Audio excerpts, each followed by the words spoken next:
shkelje të kushtetutës, në shkelje të rregullores, në shkelje të drejtës për mbikëqyrje parlamentare të deputetëve të opozitës, e keni refuzuar.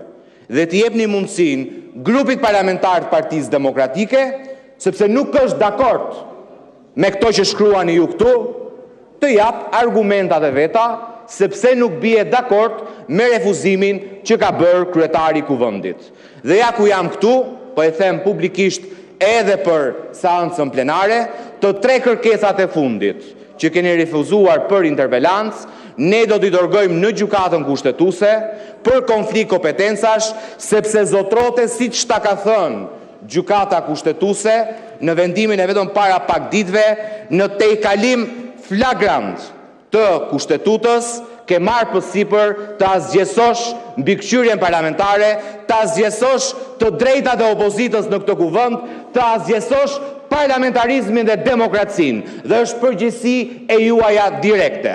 Nëse ju nuk keni autoritet për të zbatuar kushtetutën dhe për të sjellë Edi Ramën në seancë plenare, jep dorëheqjen zotëri, sepse nuk e ushtron dot detyrën e kryetarit të kuvendit. Por ti nuk mundesh të rish në atë karige në kurrizin e të drejtave kushtetuese të deputetëve të opozitës, sepse ke frikë ti thuash kryeministrit që zotëri je i detyruar të vish dhe t'japësh llogari në seancë plenare, se e ke detyrim kushtetues sipas nenit 80.1 të kushtetutës. Nuk ke guxim, ki guxim të paktën dhe do riqu nga ajo opozitë nga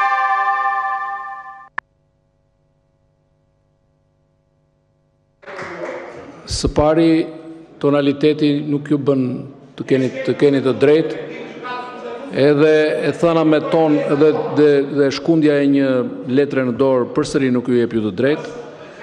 Gjithçka, ju lutem, unë nuk ju ndërpreva, ju lutem, ka mundësi? Ka mundësi?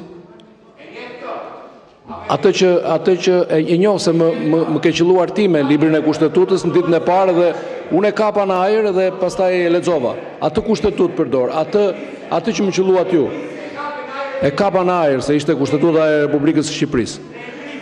Atëherë, për transparencë të tjerëve, se ju i dini, nuk mendoj që nuk e dini të vërtetën.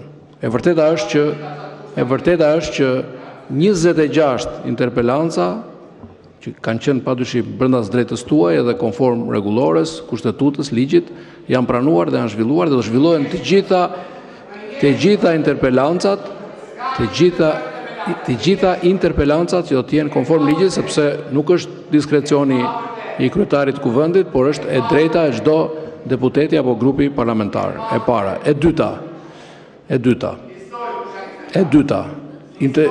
Do t'i lestojmë, po, sot kur të kemi një pushim, do t'ja vëmë dispozicion.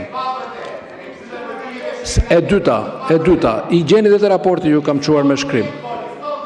Me shkrim ju kam quar raportin në përgjigje të gjitha shqetësimeve tuaja dhe e di që mund të jetë e hidhur kur shifrat përballen me shifra, por kjo është demokracia. Lidhur me interpelancën që ju referuat sot, nuk ka asnjë shkelje të rregullores, larg qoftë të kushtetutës, sepse